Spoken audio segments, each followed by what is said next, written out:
So, guys, put your imagination hats on. Think you have a team of assistants working with you every day.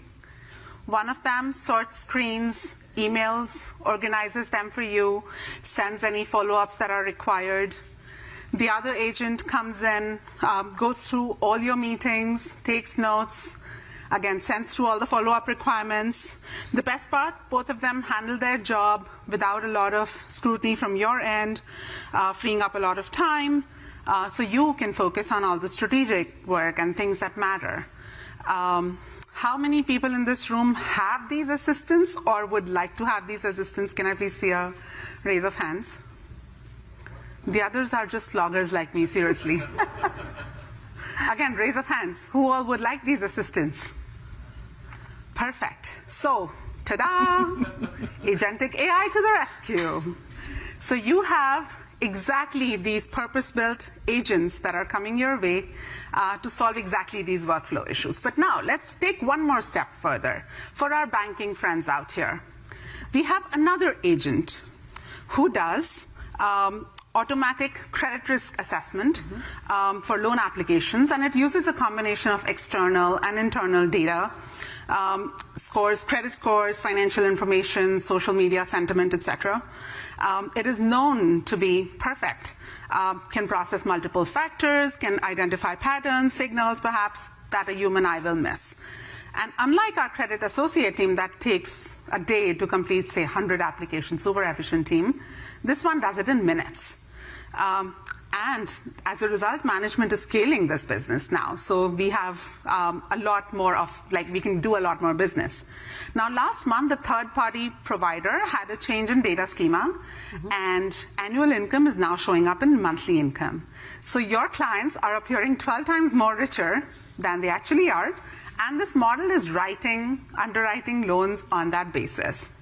You're a very fast team. You identify that topic, the problem. 100 applications in a few minutes.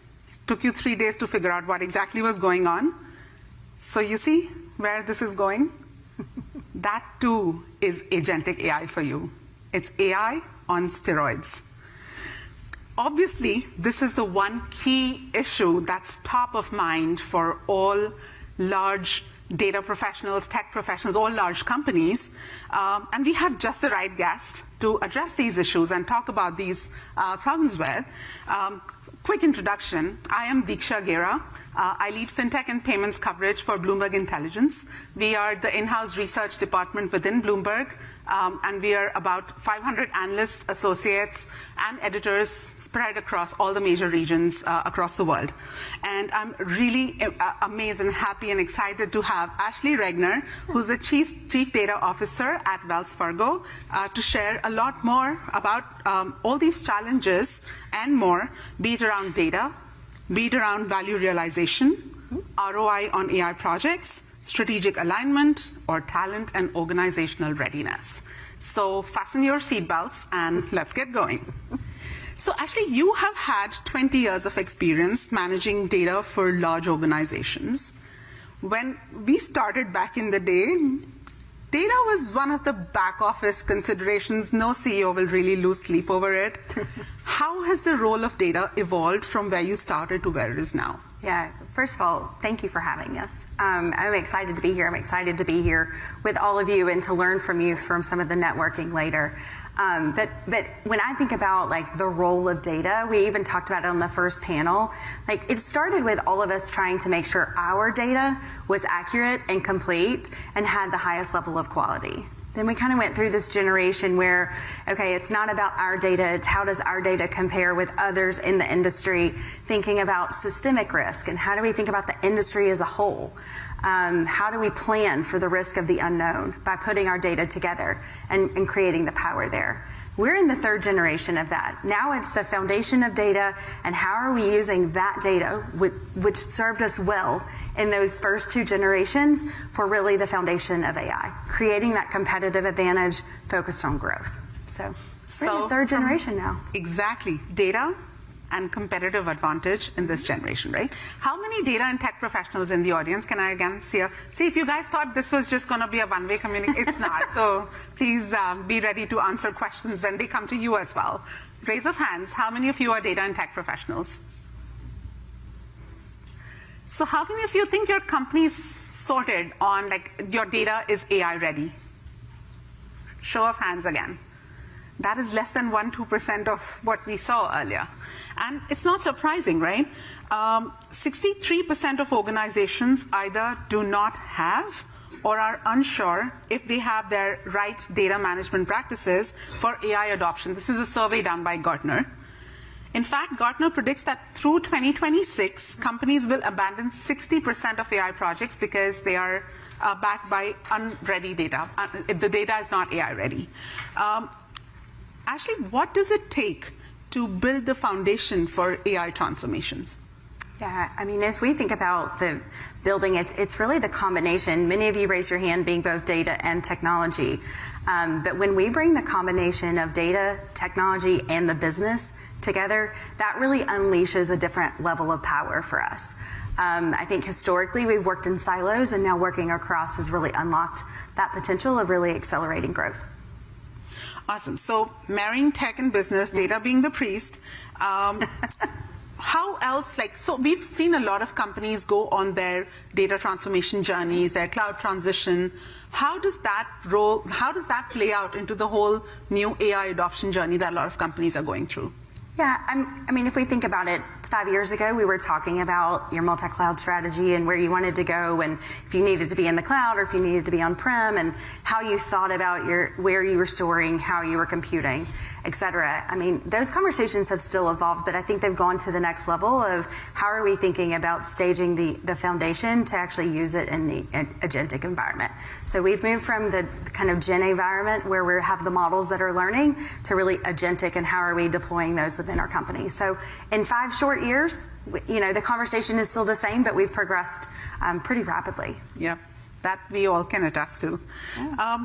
I'd like to delve a little bit more deeper into the AI and data strategy with a specific lens of creating business value. And you've done a lot of transformation work. So where do you see the biggest delta of the AI initiatives that that Wells Fargo is working on? Yeah, we have hundreds of different initiatives in the queue that we're working on. But if you think about where we've seen the greatest impact, there's really two branches of that. We talked a little bit about it with the employee experience. So thinking about how are we thinking about our employees, our efficiencies, how are they experiencing the work that we do every day? The second one is really how are we taking the knowledge and the insights around our business and driving customer value. So, we have different solutions, whether they are, developer, productivity, or they are looking at contract management from vendor procurement. There's lots of different ways that we've used it, but really taking an example from a customer experience is taking all of the information that we've received in call centers for years and years, understanding how do we actually learn what are our customers wanting, what did we need to make easier for them to get, how do we accelerate that and bring new products to market. So that's actually how we're even going back to look at maybe previous ways of doing it and new insights, new growth opportunities that we have. Absolutely. And I think one example that we were just talking about before we got on stage was when you call a bank with a card issue, how frustrating it is to have to wait another time. When you say it's a card problem, there are 2 different departments on the back end. One is a credit card department and a debit card department, and then you have to wait to be routed to the exact department, right?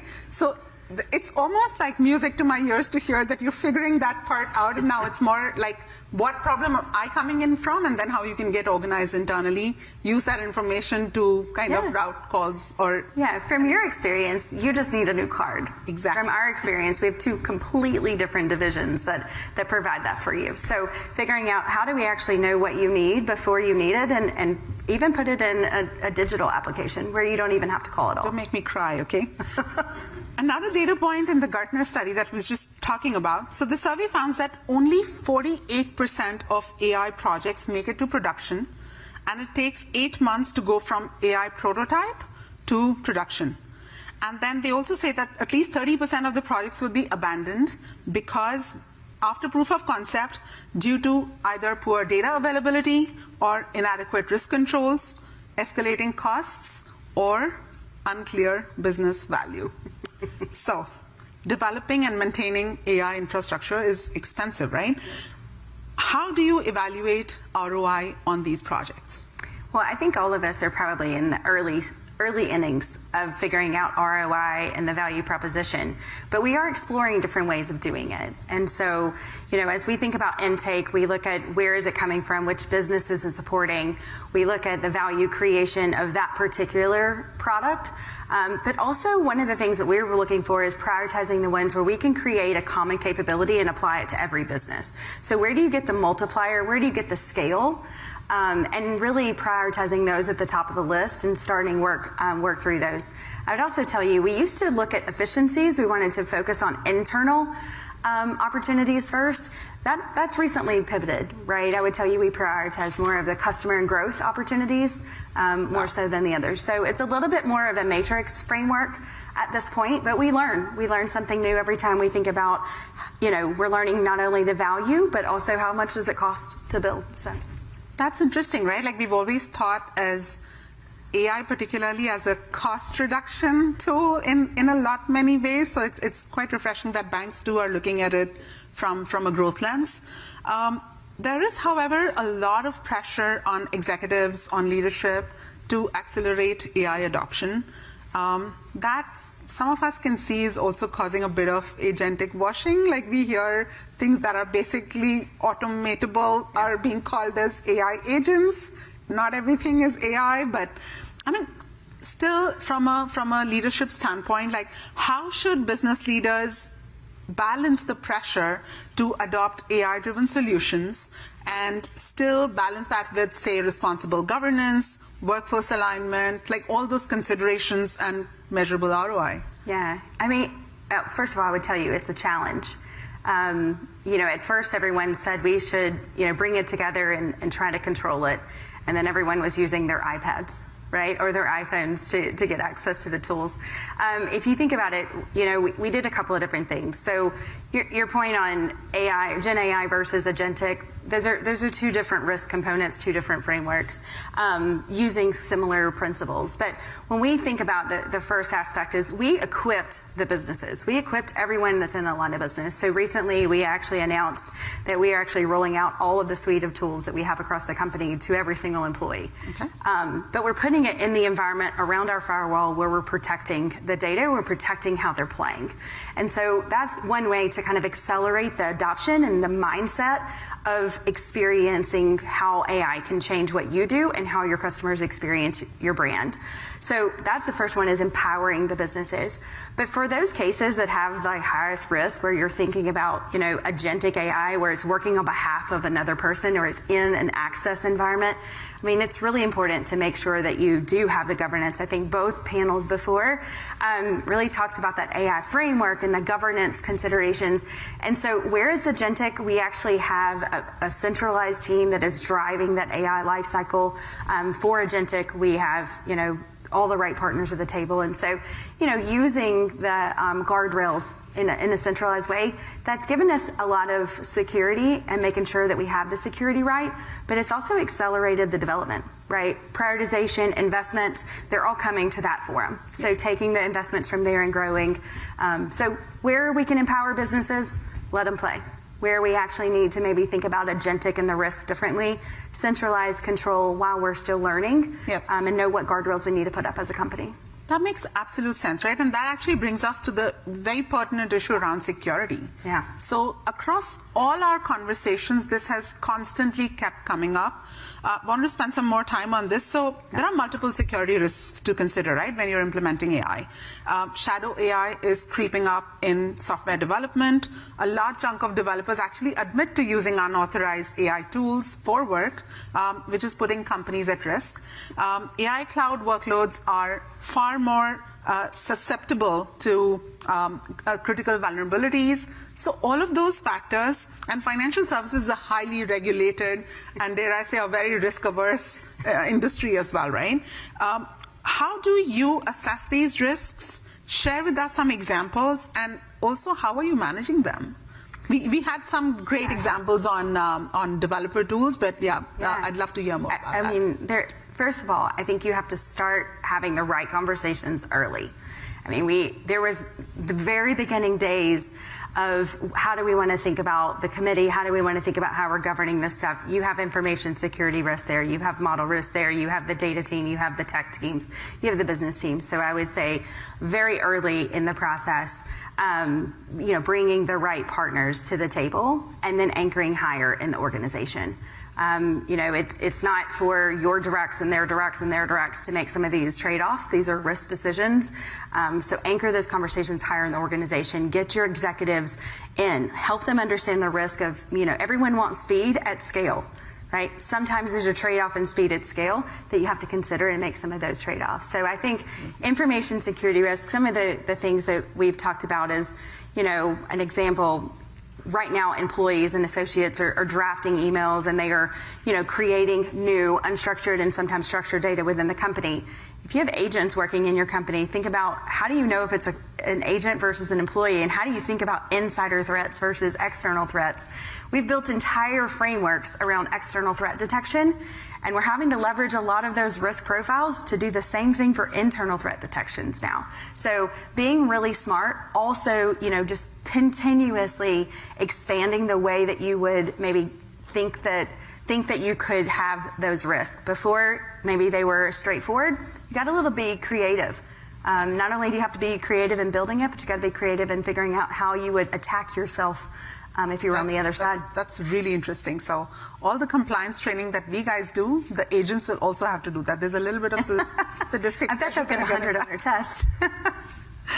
So security is a known challenge now. Yeah. What do you think will really make or break AI adoption in financial services? Is it regulation? Is it tech? Or is it talent? And by the way, while you collect your thoughts, let me ask the audience, how many of you think that regulation is a bottleneck for AI adoption in banking? We have a very popular table over here. That is all? Okay, I think we have lesser bankers in the room. Otherwise, every hand would be up in the air right now. So one thing we'd love to bash is regulations. How many of you think tech is a challenge? And by tech being a challenge, it could be around legacy systems, rising costs of tech. What is tech the biggest challenge for AI adoption in banking? We've got a couple. Okay. And how about skills, talent? Right. We have more hands on talent. Exactly. So let's come down to all of these, right? Let's start with regulations.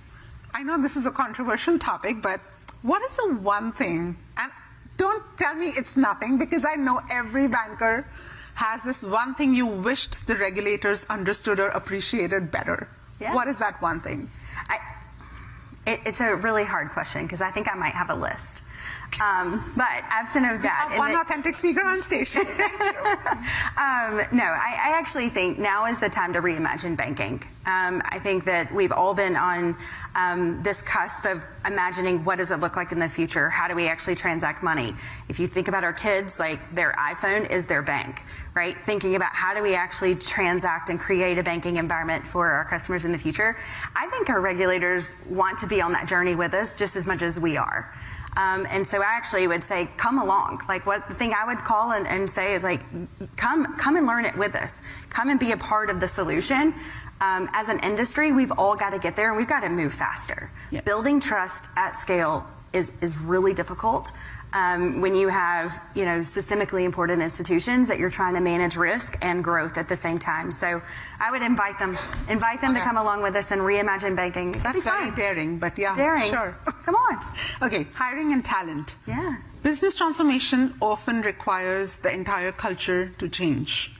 What are you doing to address that? And it is a very interesting time, right? It is. And I think, if you think about our culture today, sometimes we're a little afraid of change, right? People are a little afraid. For us at Wells Fargo, 2025, the beginning of the year, less than 6 months ago, we actually merged the data organization with the technology organization. And we merged them, we integrated them into one team, so all of our products are fully blended between them. And, it really kind of changed the mindset and the culture of learning how to speak the same language and really have the same common goal on the outside. So think about culture. I would say the other thing, real practice is, in the data organization specifically, we've been focused on equipping everyone with the tools. We have 7 different solutions, and from Copilot to Agent Space, et cetera, all available for our associates. So equipping them, educating them, and empowering them to get their hands dirty, right? One of the things I've learned with this new intern class is they want to play. They want to get in there. They want to learn how to do it. Yeah. Every one of them wants to be an AI champion, and then 90% of the rest of my organization is afraid that they're going to mess up something. So it's hard to erase that risk mindset all the time. But I think it's they're about excited change to intermingle those 2 classes, right? It's obviously a very fun exercise. So we are very close to time, but I still want to go through my rapid fire round. Oh, mercy. Okay. I'm in the hot seat. You guys should come up here. They too were in the hot seat for a bit. But, okay, so one AI tool you actually use daily. Oh, Notebook LM. Notebook LM. Every day. Are y'all all using it? It's changing my life. Yeah. Love it. Your biggest aha moment in this role? In this role, I thought, and maybe you guys can relate, I kind of thought that AI would be an accelerator for growth. I didn't know that it was going to be the only piece of our it was going to be our competitive advantage.